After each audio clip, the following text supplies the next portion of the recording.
my babies, welcome back to my channel. It's your girl Riahjay, and I'm back with another video. um yeah, I hope today is Saturday, my babies. The same day as the previous content video. This is actually the bonus content video that I told y'all that I will be uploading today. Y'all gonna see this on Sunday, the last day of June, before I take my 1 week break from you all. But yeah, I hope all is well with you all is well with me, and I hope we all are continuing to stay about happiness, peace, and love. And I hope we all are continuing to stay determined, motivated, and focused. And I hope we all are continuing to walk in the alignment of stars that Allah has for us. So long, farewell to you, my friends. It's time for now. Until we meet again, I say so long, farewell to you, my friends. Goodbye for now, until we meet again. A little 1-2 pop for y'all. But yeah, in today's video, I'm going to be telling y'all about this girl that I know. And she has this terrible secret, within her. And she never told a soul about this big secret. But she did tell me, so I just want to share with you all, because y'all know that I give y'all the real deal, and I don't sugarcoat shit. So let's get into it.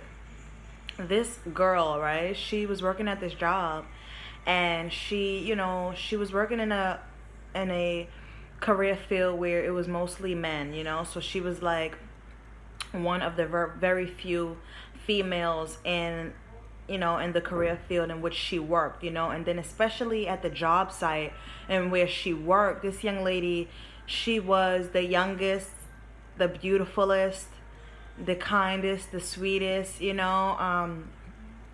she was so beautiful, truly inside and out, so lots of people at this job site was attracted to her. But at the beginning of her working this job, she did, all right, this young lady, she did have a man at the time. But something happened where her dude got locked up, and she was riding with her dude, while he was doing like a 6-month bid or whatever, she was loyal, she was honest, she was trustworthy.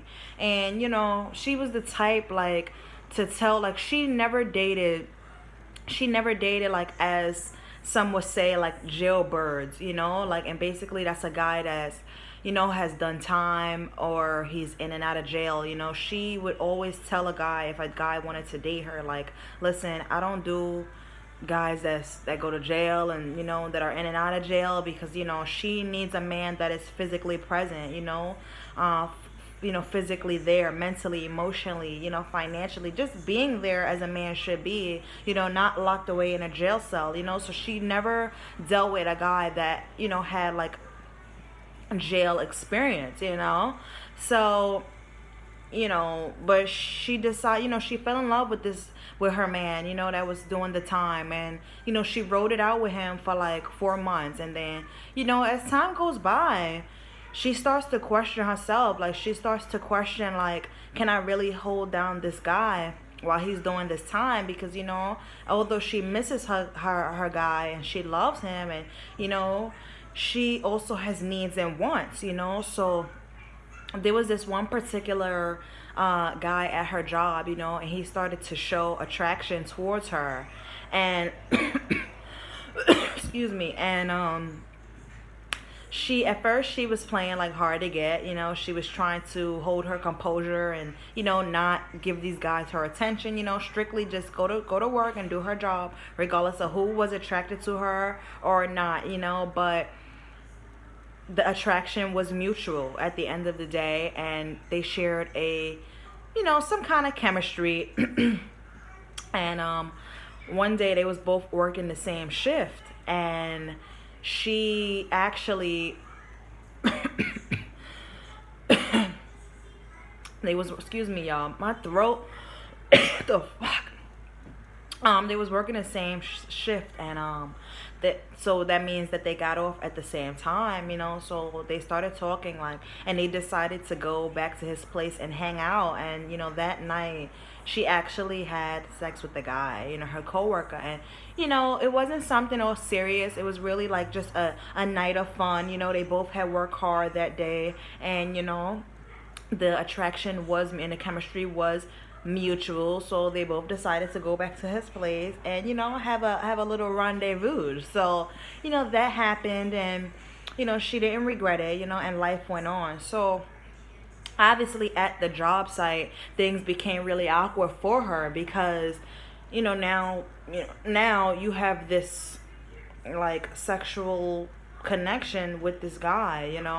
So they ended up having sexual intercourse one more time after that time, a week later, and then they completely stopped dealing with each other. And fast forward to him at the job. She said that he ended up getting fired because he really didn't meet the requirements for the job. He was not doing his job duties, and he was just a really lazy worker with very poor work ethic. So they ended up letting him go. So she never actually seen him again. So the other coworker was this older guy, and he was from like he was Belizean. I think that's how you say it. He was from Belize, and he was an older guy, probably like in his mid-40s, pushing 50. And he had one child, and she was grown. And basically this coworker started hitting on her, and things became really like serious quick. She started telling him about how she had a man, but he's in jail. And basically she started to open up about her life a little bit with him. She started to tell him like, yeah, I have a man, he's in jail, and she's a mom of, she's a single mom of one child, and she's currently in a shelter because she's trying to get her own apartment and stuff like that. And they had a connection soon as she started to open herself and her life to him. And he was very caring and very supportive and stuff like that. I mean, things moved so quick between them that they were secretly buying each other lunch at the job site. And the other coworkers will be suspicious about what was going on between them, but they never like, nobody never knew. Like, of course they would talk about them like, oh, I think they're sleeping around, I think they're talking or whatever, because one day one of them would come in with like 2 trays of lunch and 2 orders of Popeyes, and give it to the other person. So they were being talked about at the job, but they didn't care. They still did their job as they were supposed to. They still remained professional. But things went so far as to, she was basically living at his house, at a point in time, because she didn't want to always travel back to the shelter and stuff like that. So sometimes she would just go to his house, or some days he would do overtime and she wouldn't, or vice versa, and he would allow her and her child to stay at his house. She had the key and everything.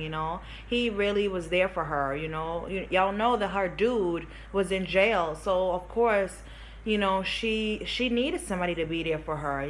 She wanted somebody to be there for her, and somebody to talk to and confide in, and of course have some fun with. And it became beautiful. So as time went on,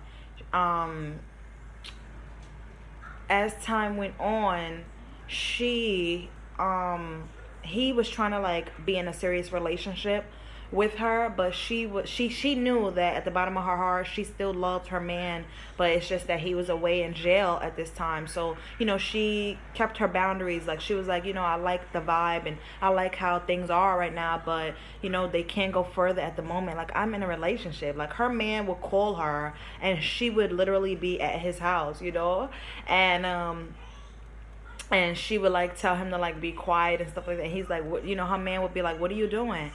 And she would be like, nothing, I'm just chilling or whatever. And So time went on, and she got blessed with her first apartment.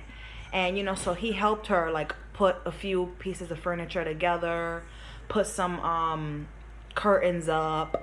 And even when she had to get her wisdom tooth pulled one day. And this was a day where